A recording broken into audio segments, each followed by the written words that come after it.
So the second recording that is based on this slide has to do with pharmacodynamics. So we're going to look at the following topics in this recording, and we'll start off with the following slide.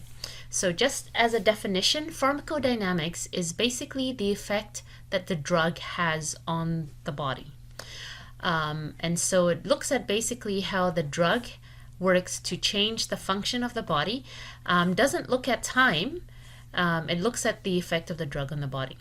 How drugs cause their effect is usually via the drug here in the circle binding to the receptor.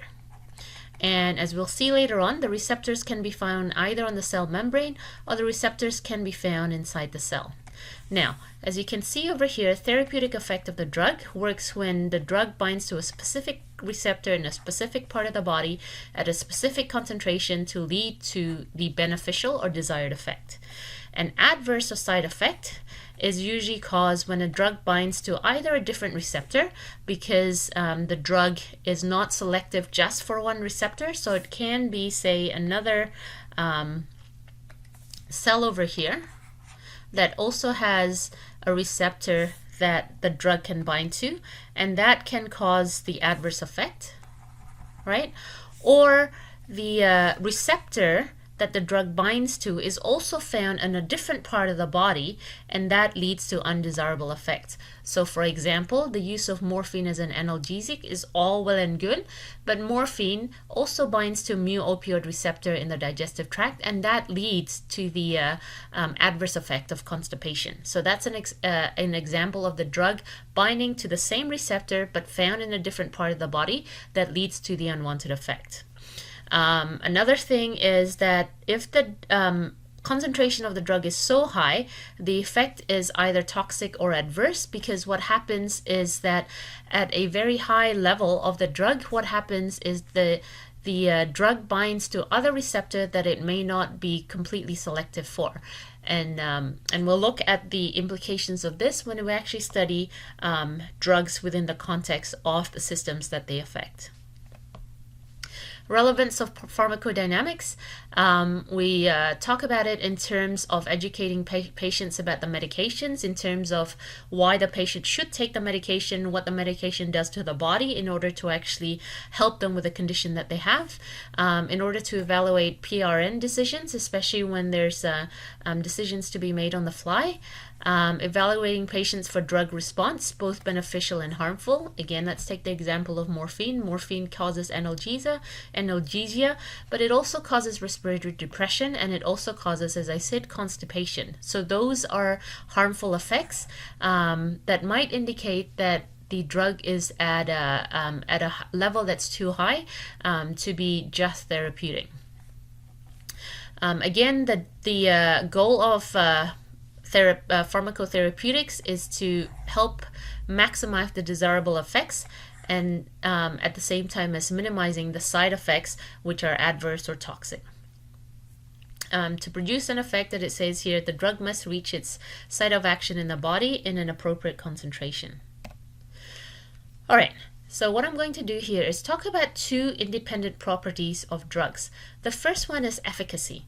So you can see here, these are the efficacies of two analgesic drugs. So this is over here, degree of pain relief. This is the dose. And what you can see over here is meperidine is able to give a much greater degree of pain relief than pentazocine, right? Pentazocine is able to give this much pain relief.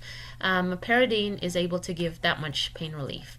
So when we talk about this curve, we're talking about maximal efficacy, which is the maximum amount of pain relief in this case that the drug's able to give. So in this case, what we say is that meperidine is more efficacious or has a higher efficacy than pentazocine. The next thing we're going to talk about is potency. Potency is basically the amount of drug that needs to be administered to elicit a desired response. So if you have two drugs that can give the same maximum amount, in this case of pain relief, what you can say here is morphine is more potent than meperidine, because morphine will give the same degree of pain relief, if you want, say, pain relief to be at 80%, for morphine to reach pain relief at 80% of the maximal efficacy, you can give it this dose, right? And for meperidine to actually reach the same degree of pain relief, it has to be given at dose Y. And we can see over here, as you go towards the right, the dose increases. So meperidine needs a higher dose to give the same degree of pain relief as morphine does. And so this is the property of potency. Right? Potency really in the greater scheme of things is not really important, because what you do is you just adjust the dose, right? And we can see that when we look at the doses, the standard doses of Advil compared to Tylenol, they work at different doses, right? So the standard pill of Advil pill is about 200 milligrams, where standard Tylenol pill is 500 milligrams, right? And so it really doesn't matter. The pill stays the same size, even though there's more similar size, even though there's more Tylenol in the Tylenol pill than Advil in the Advil pill. So potency usually is not an important quality in the drug. And again, efficacy and potency are independent properties of drugs. Now, what we see over here is, again, I've copied over the graph from the previous slide, and what we see over here is this is increasing dose, and this is degree of pain relief. So degree of pain release is basically the response of the drug, right? So in this graph, what we see is this is a graph of dose-response relationship, right? And typically when you increase the dose, you increase the response. Okay, so what the dose-response relationship tells us is it tells us the minimum amount of drug that can be used and the maximal response of that the drug can elicit, right? And as we said, the maximal response is efficacy, right? And minimum amount just basically gives us a baseline to figure out what the smallest possible dose to get a therapeutic response is. All right, and as I said, as the dose increases, the response typically increases. All right, so therapeutic goal: maximize desirable effect, minimize side effect. And what we do is we actually adjust the dose to actually get the response that they want. So this slide over here basically introduces you to a concept of ED50. And ED50 is basically the dose for which, dose of a drug for which it actually gets a response that you have to determine in 50% of the population, right? And ED50 isn't really clinically relevant. It's relevant for the next slide. So let's go with this and then see where it leads us to the next slide. So again, what we have here is we have 100 patients over here. What we have is we have 100 patients over here, and we have the dose of the drug. Okay, so the patients are given increasing amounts of the drug, and we're going to see whether the patients actually have the response that we want. Okay, so we start with the lowest. Out of 100 patients, we give all the 100 patients 100 milligrams of the drug, and at 100 milligrams of the drug, 2 patients respond with the therapeutic effect. All right, so you've got this over here. So number of patients responding is 2, and then we increase the dose of the drug by 20 milligrams to be 120, and at that dose, 6 more patients respond. Okay, and then we increase it again by another 20, and at that dose, 17 additional patients respond. If we give it at 160, 25 patients respond. 180, another 25, 200, another 17, 220, another 6, and then at 240, the last 2 patients finally get a response. Okay, so this is basically just gives you a measure of how different people, out of a pool of 100 people, there is some variability in the drug response, right? So it just shows you that not everyone is the same. Okay, so we've got 100 patients over here, and at the dose, somewhere between 160 and 180, we've got about 50% of patients responding. Okay, so at this point, we'll call it 170 even, you've got your ED50, because the ED50 is basically when you've got 50% of patients responding. All right, and so we'll use that again, as I said, to calculate something else that in the next slide, and it basically just gives you, when you're actually treating individuals with, say, a brand new drug in a clinical trial, it gives you a starting point to try to figure out and tailor the drug doses to the individual patients. So one of the things that ED50 is used for, it's used for to calculate therapeutic index, or TI. So you see over here, therapeutic index is basically LD50 divided by ED50. And you say, what's LD50? LD50 is basically the drug concentration that is lethal, that causes death in 50% of animals treated with the drug, right? So you divide LD50 by ED50 and you get therapeutic index. What's the relevance of therapeutic index? Therapeutic index is basically a measure of safety of the drug. The larger the TI indicates that the drug is safer, and a drug with a low TI indicates that the drug is less safe. So let's go look at this. So drug X, when we work at the ED50, we find out that the ED50 is 10 milligrams, right? And when we give this drug X to a bunch of animals, we find that half of the animals die at the dose of 100 milligrams.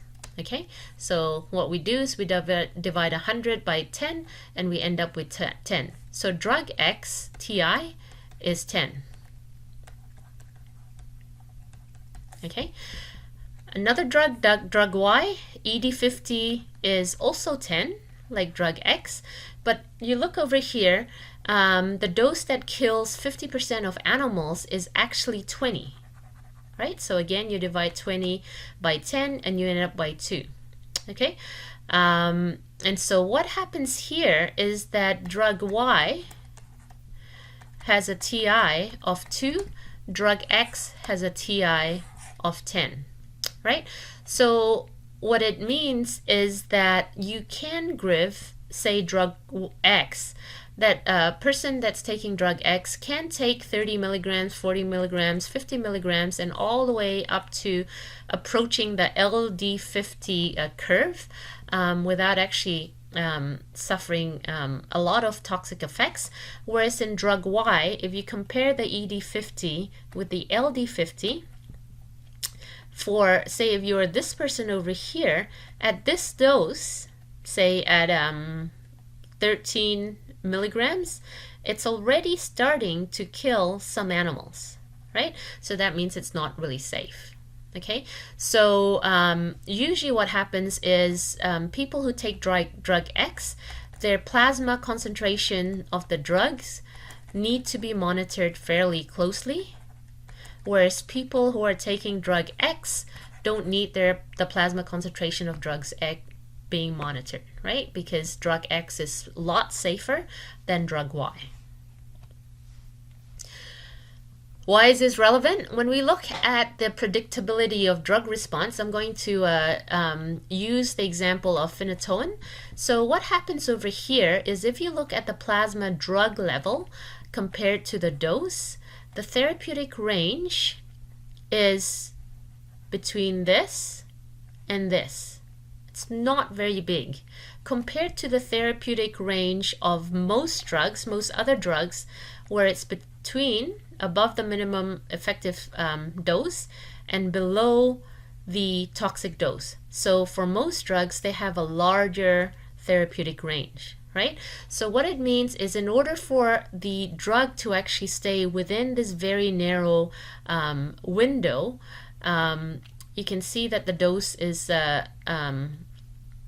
needs to be monitored carefully, and so you need to ensure that the plasma drug levels stay within the therapeutic range here.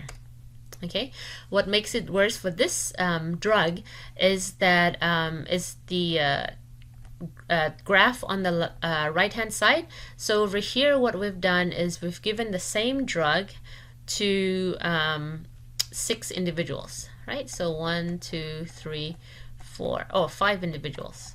Okay, so what happens over here is you can see that the amount of drug that actually ends up in the plasma varies by quite a lot, right? And so in order for the plasma drug concentration to be within the therapeutic range, and remember this is MEC, the first dotted line is MEC, and the second dotted line is the toxic line, and so you need to actually monitor plasma drug level to ensure that the dose basically stays within the therapeutic range. Now we're going to talk about what happens when drugs bind to their receptors. So I'm going to introduce a term, and the term is ligands. So a ligand is any chemical that can bind to a receptor, and the chemicals can be drugs that are not made by the body, so they're exogenous ligands, or they can be chemicals that are made by the body, endogenous ligands. So some examples of endogenous ligands are hormones, neurotransmitter, and other regulatory molecules like growth factors and whatnot. All right. And receptors are any functional macromolecule in a cell which binds to a ligand. A couple of things with binding of ligand to receptor. It's usually reversible, right? So basically, if you have a receptor and you have a drug, the drug doesn't stay bound to the receptor permanently. At some point, usually the drug leaves the receptor, right? And the receptor activity is regulated by the endogenous ligand. So basically what it's saying is that no drug does something that the body cannot do.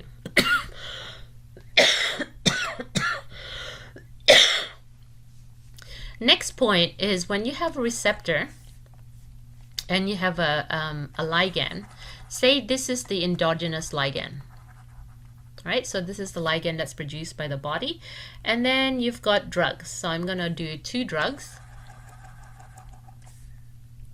I'm going to do a black circle, and then I'm also going to do a blue circle. Right? So what happens is the exogenous ligand, the drugs, can only either, in order for it to bind to the receptor, can either work the same way as the endogenous ligand, or it can block the effect of the endogenous ligand. All right. If it works the same way as the endogenous ligand, it's called an agonist. If it blocks it, it's called an antagonist. And we'll look at that a little bit more later on. And so what you see over here is that with the drug-receptor interaction, you've got drug, you've got receptor, it's bound together, and when the drug binds to the receptor, it leads to the response.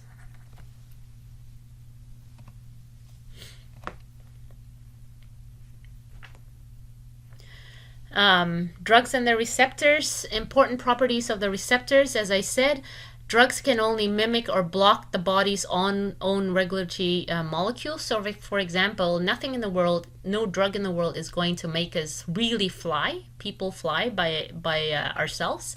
And the drugs cannot give cells new function. So for example, if you have a cell that normally just produces albumin, no drug can actually cause the cell to produce other proteins, right? So again, drugs cannot give cells new function. Although it is possible to synthesize drug that can alter rate of biological processes for which receptors exist. In terms of receptors and selectivity of drug action, you've got some points over here. The more selective a drug is, the fewer side effects it will produce, but it doesn't guarantee safety. So basically what happens here is if you have a drug that's shaped like a star, it can only bind to receptors that are shaped like stars, right? So that drug will bind to that. And that drug won't bind to receptors that are in a semicircular shape, or receptors that are sort of blocky, or receptors that are triangular shape, or what have you, right? So the more selective the drug is, the fewer side effects it will produce. But as it says here, it doesn't guarantee safety. So for example, if a drug actually helps to slow down heart rate, what happens is that, and that's the therapeutic action of the drug, what happens is if you give too much of that drug, it will actually slow down heart rate to such a point that life isn't sustainable, right? So just because it's selective doesn't mean that it's safe. It's absolutely safe, okay? Receptors make selectivity possible using a lock and key mechanism. So basically, just like a lock and a key, we all have houses which needs keys to get in, and hopefully my house key can't actually be used to enter into your house, and vice versa, right? So we kind of guarantee that my house key only allows me to enter into my house, regardless of whether you and everyone else have the same keys made by the same company. All right, and each type of receptors participate in the regulation of just a few processes, and that is good, and we'll see that much later on, that it's good that each receptor can only work as a few different ways, because then we can actually manipulate the body accordingly. There are different types of receptors for neurotransmitters, hormones, and other molecules. And really, the broad rule is that each neurotransmitter will bind to its specific receptor and not anyone else, not any other receptor. Having said that, there are also what's called receptor subtypes, right? And receptor subtypes are sort of like variations of one receptor. Right? So you think about a key can either be a master key or can be a specific key for a specific door. So so you've got the receptors, and then you've got the receptor subtype. And again, I'll explain it later on. Location of the receptors. Receptors can be found either outside the cell, right? Or it can be found inside the cell, either in the cytoplasm or inside the cell nucleus. And what happens is the receptors that are inside the cell are really for those ligands that can actually enter into the cell, right? And so these receptors are for lipophilic substances, ligands, whereas these receptors on the outside of the cell are for hydrophilic ligands. So to continue on, this slide basically gives you an overview of the receptor, the location of the receptor, and what happens when they're activated. So you can see here that there are basically 4 different types of the receptor. Now the first 3, the receptor is located on the outside of the plasma membrane, right? So what that means is that these receptors are really geared towards binding hydrophilic ligands. Because hydrophilic ligands, as you know, they can't go through the cell membrane, and so they don't have to if they bind on the receptor that's found outside the cell. The 4th receptor over here is located, the one over here is shown located in the nucleus, but there are also receptors found in the cytoplasm. And this is basically geared towards binding to lipophilic ligands. Because what happens is that the lipophilic ligands can basically go straight through the lipid bilayer and then get into the cytoplasm or in the nucleus where you have the receptor. All right, so let's see what each of these receptors do. So the first type of receptor is called a ligand-gated ion channel. And so what happens over here is that there's a there's a channel that allows a specific ion to actually enter into the cell, or an ion to actually leave the cell, right? The direction of the ion flow depends on the particular type of ion channel. And what happens here is that they're ligand gated, right? So basically, if there's no ligand, channel is closed, ion either stays inside the cell or outside the cell, right? With the ligand, channel open, and that ion can flow across the membrane. So it can either go into the cell or it can go outside the cell. So some examples of ligand-gated ion channels are ion channels for sodium. So when they're so you've got the ligand-gated ion channel, and when they're open, it allows sodium to go into the cell. There are other ligand-gated channels that when there's a ligand gated to it, it allows potassium to actually leave the cell. And then still others allow chloride to actually enter into the cells, right? And what happens is between the three of these ions, they basically affect the membrane potential of the cell. So when the sodium ion goes into the cell, because the ligand-gated sodium channel opens, what happens is the membrane potential becomes more positive, right? If when sodium goes into the cell, the membrane potential becomes more negative.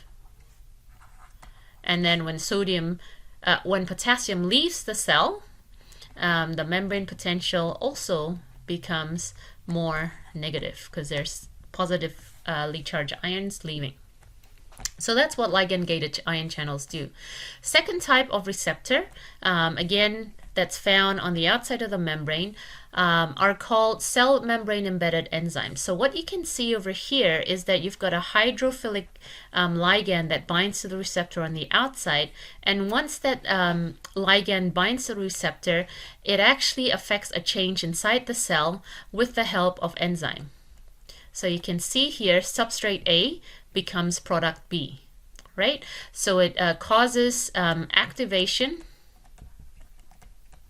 of specific enzymes inside the cell, and that causes whatever action the ligand can. And then the third type of extracellular receptor are called G protein coupled receptor systems. And so again, the ligand binds to a receptor that's located extracellularly. And what happens is you've got this transmembrane protein, like a protein that spans both sides of the cell membrane. And that's connected to this thing called the G protein. And that G protein is then connected to the effector. And once the ligand binds to the receptor, it triggers a change of some sort so that something happens. So in this case, X becomes Y, right? The other thing to remember that with these three types of channels, these three types of receptor, the changes that it activates is relatively fast. So we're talking about seconds to milliseconds, right? That is not true of receptors that are found inside the cell, either in the cytoplasm or within the nucleus. Because what happens with receptors that are found inside the cell is that they trigger transcription factors. And remember, transcription involves ultimately protein synthesis, right? So really, the effect of these receptors and these ligands, when they bind to intracellular receptors, is that it may take hours to days for the effect to be felt, because it may take hours to days for protein synthesis to accumulate to a level where it can actually have an effect. All right, so again, these are the 4 different types of receptors in terms of their location and what happens when they're activated. Now in this slide, we're going to talk about receptor selectivity. So again, just as an overview, so you know acetylcholine is a neurotransmitter within the central nervous system as well as the peripheral nervous system. And what happens is acetylcholine 3D depiction looks like this, and what happens is it fits within these bits of the acetylcholine receptor. So really, in order for the receptor to be activated, these 3 cavities need to be bound by a ligand. In this case, the endogenous ligand is acetylcholine. If we look at a fairly simplistic version of the cholinergic receptor, what we've got here is we've got acetylcholine, and there are 2 receptor subtypes. So the 2 main receptor subtypes that acetylcholine can bind to are nicotinic cholinergic receptors and muscarinic cholinergic receptors. And then there's also subtypes of the nicotinic cholinergic receptors. So there's N1, N2, N3, and so on. And there's M1, M2, and 3, so subtypes of the muscarinic cholinergic receptor. But for now, let's just deal with nicotinic and muscarinic. So when you look at this is what an acetylcholine, and again, acetylcholine is produced by the body, so it's the endogenous ligand. Nicotine and muscarine are exogenous, so they have to be imported from an external source, right?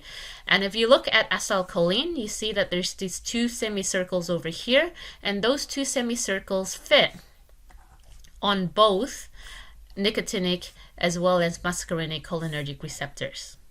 When we look at the ligand nicotine, it's also got these 2 semicircles, but it's got an additional triangular shape entity, right? And so you can imagine that nicotine can actually bind to the nicotinic receptor, but it will not be able to bind to the muscarinic receptor because it's missing, the muscarinic receptor is missing that triangular shape thing, right? If you look again at the muscarine ligand, you can see here the same 2 semicircular entities at either end, and halfway on the right you've got this square kind of entity here, which will fit very nicely with the square thing that's jutting out for the muscarine receptor. So you can see that muscarine can bind to the muscarine receptor, whereas if you try to put it into the nicotinic cholinergic receptor, it won't be able to, because there's no square entity, square site for that square entity in the muscarine to actually bind to, right? So again, what this means is that acetylcholine can bind to both types of cholinergic receptors, whereas nicotine can only bind to the nicotinic cholinergic receptor, and muscarine can only bind to the muscarinic cholinergic receptor. And this is an example of selectivity, right? So nicotinic cholinergic receptors are only found on certain types of neurons, whereas muscarinic cholinergic receptors are found on other types of neurons. So if you wanted to activate certain types of neuron, you might actually give nicotine or even a more specific drug than nicotine to activate only N1 receptors, say, whereas if you give acetylcholine, it'll activate both. All right. Okay. So there are multiple drug receptors, and that leads to selective drug action, and that's a good thing. So for example, you've got MORT and you've got MERV. So MORT only has one type of receptor. MORT only has receptor subtype, receptor type A, right? And so what happens is with MORT, if you give drug A, what happens is the receptors in the muscles, the stomach, the heart, and the kidney will all be activated. And that's a pity, because if Mort has, say, heart problems and you want it to only affect just the heart and not affect anything else, you're not able to do that, right? If you look at MERV has different receptors on different parts of the body. So it's got receptor type A in the heart, receptor type B in the muscle, receptor type C in the stomach, receptor type D in the kidneys. And so with MERV is if he has heart problems and you want to give a drug that specifically acts only on the heart, you can do this. So you can give drug A, right? And drug A will only affect the heart, and it won't have any effect on, no effect on the stomach, no effect on the muscles, no effect on the kidney. And that's awesome, because it means that the action of drug A on the heart is selective. All right. Now, remember that that most drugs are not 100% selective. And what happens is that, we'll get into this in the next class, is that some drugs or some ligands, like epinephrine, can affect a whole variety of tissues. So epinephrine affects the heart, it affects the stomach, it affects the kidney, it affects the brain, it affects the lungs, right? The bronchial tubes. And so how do you actually give a version of epinephrine that just affects the heart without affecting anything else? Now, you can do that. There are drugs that do that.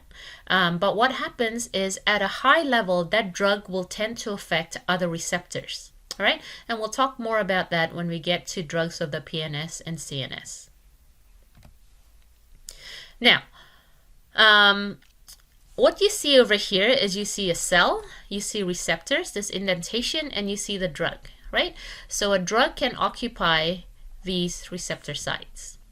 And so there are a couple of different theories that try to explain what happens when drugs bind to the receptors.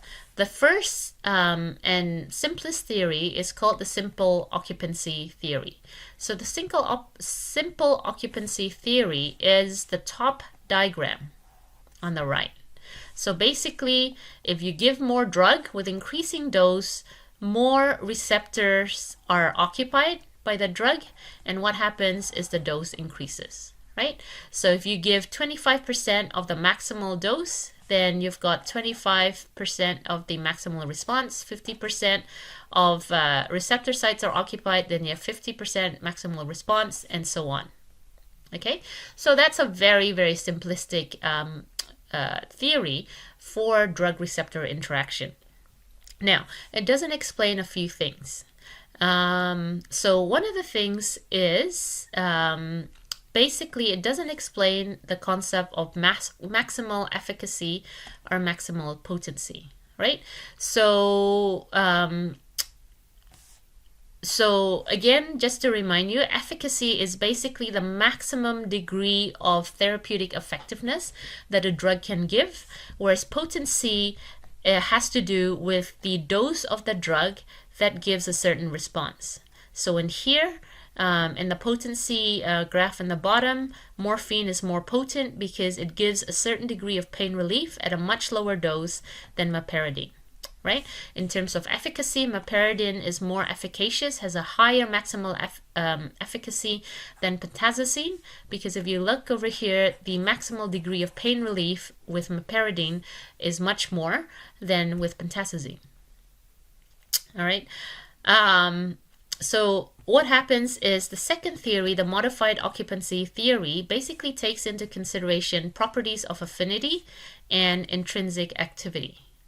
Affinity is how strong the bond is between ligand and receptor. Okay, so some ligands are very strongly attracted to the receptor. So basically, at a much lower dose, they can actually bind to receptors. So they end up becoming more potent. All right, and then ligands with low affinity, ligands that bind weakly to the receptors, are less potent because there has to be a higher concentration of the ligand in order to bind to more of the receptors. All right, so affinity is related to potency. intrinsic activity is related to maximal efficacy. All right, so intrinsic activity is the ability of the ligand to activate a receptor when it binds to it. So some ligands, when they bind to receptor, activate a small response. Other ligands, when they bind to the receptor, activate a big response. So the strength of their response is referred to as intrinsic activity. All right, so again, ligands with high intrinsic activity cause a huge activation of the receptor and have a high maximal efficacy, and then the reverse is true. So those ligands with low intrinsic activity only activate the receptor slightly and therefore have a low maximal efficacy. So if you look over here, efficacy is related to intrinsic activity. And so meperidine has a high intrinsic activity, whereas pentazocine has a low intrinsic activity, right? When we look at its potency, what we see is that morphine has got a higher affinity to the receptor than perhaps meperidine. Right, so it's able to activate at a lower dose. Now, so that's one thing. So we talked about intrinsic activity, related it and affinity, and related it to potency and efficacy. What I'm going to talk about here is what happens when a ligand binds to a receptor. All right, so I'm just going to draw a cell. I'm going to draw a receptor, and I'm going to draw a ligand. Okay, and so there's three different things that can happen when this ligand binds to the receptor. Okay, so an agonist basically does the same thing as an endogenous ligand. Right, so you see over here that all endogenous compounds are considered agonists. Agonists have both affinity and high intrinsic activity. So as soon as they bind, they actually activate quite a strong response. Okay, so that's what an agonist does. So when this binds to the receptor, it activates the receptor to do whatever it's supposed to do. All right, next we have some drugs are called partial agonists. And partial agonists, I'm going to do this, only have moderate intrinsic activity. So if you've got this drug that binds to the receptor, instead of activating the receptor fully, it might activate it 80%, right? Or 50%. Or some other percent that's lower than 100, right? And so what it means is that you can have a partial agonist. You can have a partial agonist in the system, right? And the partial agonist will bind to the receptors. And what happens is when the partial agonist binds to the receptor, you only ever get 80% maximal efficacy. Okay, and so in that sense, because it inhibits and slows down and decreases the receptor, they're also considered agonists, right? So they only partially activate, but they don't fully activate. And that blocking or that decrease in the efficacy of the response is considered a trait of an antagonist. All right, so let's look at what an antagonist does. So I'm going to wipe out this, and I'm going to make the antagonist red. All right, so I'm going to make the antagonist red. So what happens is an antagonist can bind to this, right? And bind to this. But what happens is the antagonist really has no effects on their own on receptor function. right? So there's no intrinsic activity. So basically what happens is they prevent this agonist from binding to the receptor. So again, we're going to talk about what an antagonist does in the next slide. But what happens is that if there's no agonist present, the antagonist will have no observable effect. And this no observable effect means that it has no intrinsic activity. So again, the next slide will actually explain it a little bit more. Antagonists can be divided into two main groups. The first one is non-competitive antagonists, and the second one is competitive antagonists.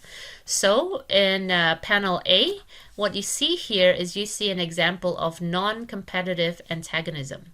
All right, so again, look at the key. Curve number A is what happens when the agonist alone is given, right? So you see the agonist alone is given, you've got a nice dose-response curve, right? And you've got maximal efficacy there. If the antagonist is given alone, that's curve D, and you see curve D bumps around 0. So if D is given and there's no agonist, it doesn't do anything on its own, right? It doesn't provide a dose-response curve. B and C is when the agonist and antagonist is given together. So look at what happens in curve B when you've got a standard dose of agonist and you've got a low dose of antagonist, right? So when you have a standard dose of agonist and a low dose of antagonist, what happens is the response is reduced slightly, right? So instead of the maximal response being here, the maximum response is reduced, right? And you can see here at a certain dose of the agonist, right? If this represents 5 milligrams, if you have just the agonist alone, it gives this response over here. But if it's agonist plus a low dose of antagonist, the response is less. Curve C is when the antagonist dose is higher, and so it's more inhibited, right?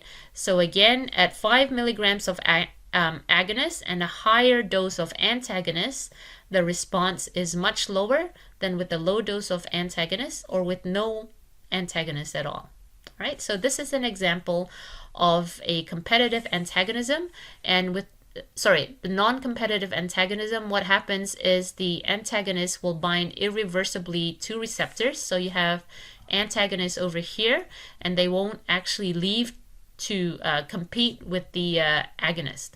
All right. Impact is not permanent because cells are constantly being active and recycling old receptors. Okay. With competitive antagonists, what happens is this. So I'm going to erase that. So say you have an antagonist which is competitive. So I'm going to do a red circle to denote a competitive antagonist. And then you've got a drug, which is just a clear circle, right? And so what happens is, say you have 1, 2, 3, 4 receptors on a cell. What happens is the antagonist and the agonist will fight for those receptor sites. Okay, will fight for those receptor sites. And that's because the binding of the antagonist to receptors is reversible, right?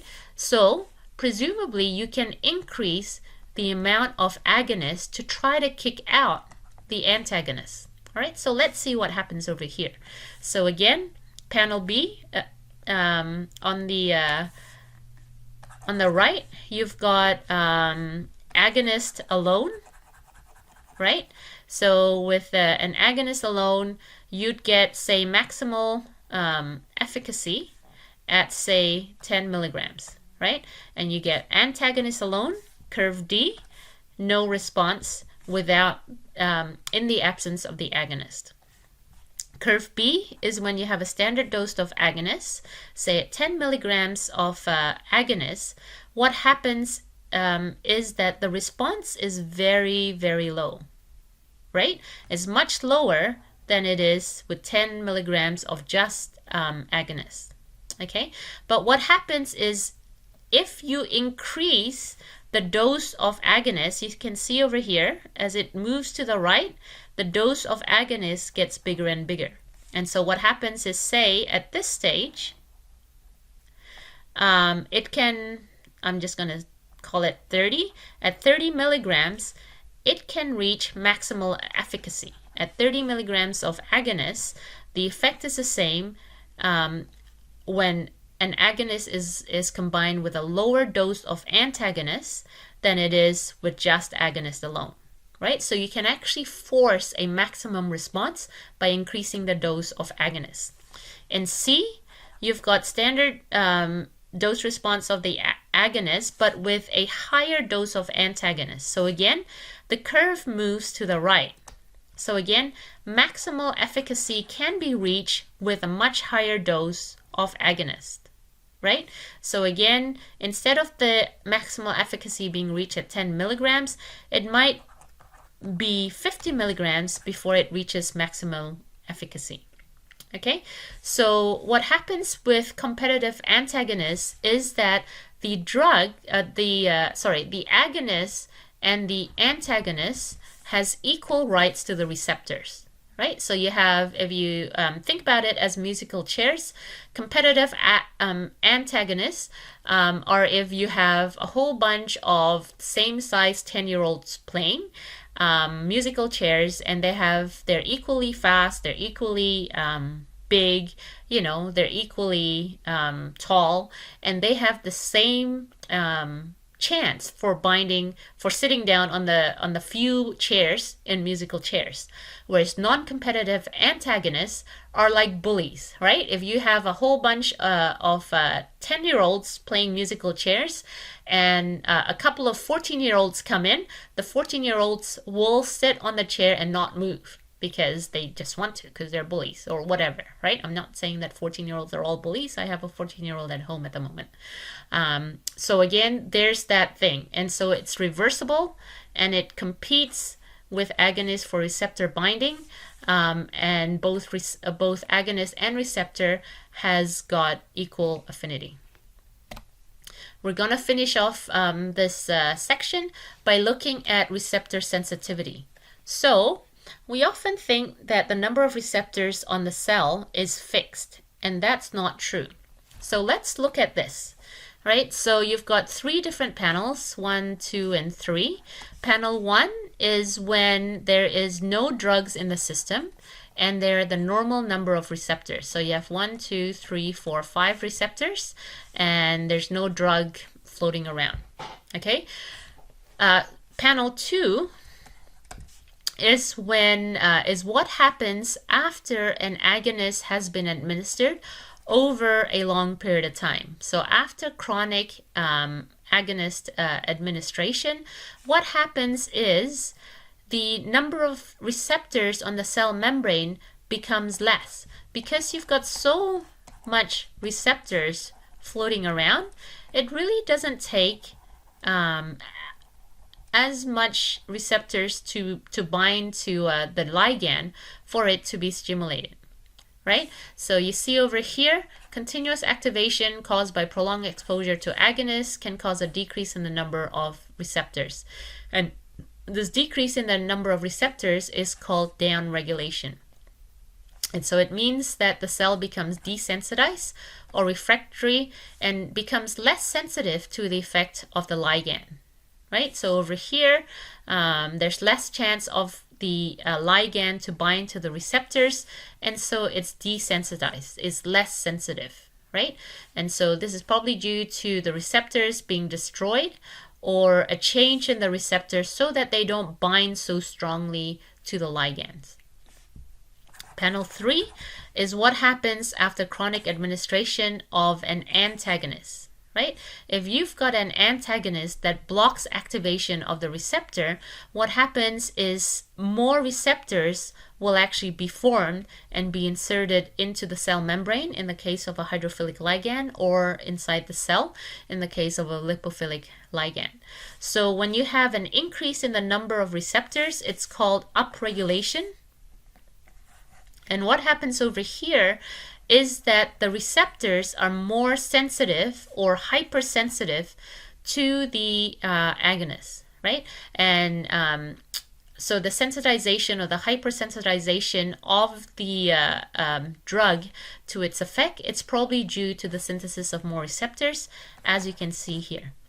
Now, this is the last slide of this lecture, and I'm just going to say this. So what we've talked about is very theoretical in this sense, but as we go on through the term, we'll actually apply these concepts of receptor sensitivity, of agonists, antagonists, partial agonists, of maximal efficacy, of potency, and all that kind of stuff that will actually be brought through in the lectures moving forward. So don't get too frustrated if you don't quite know how it works within context, because we're going to explore the context as the term progresses.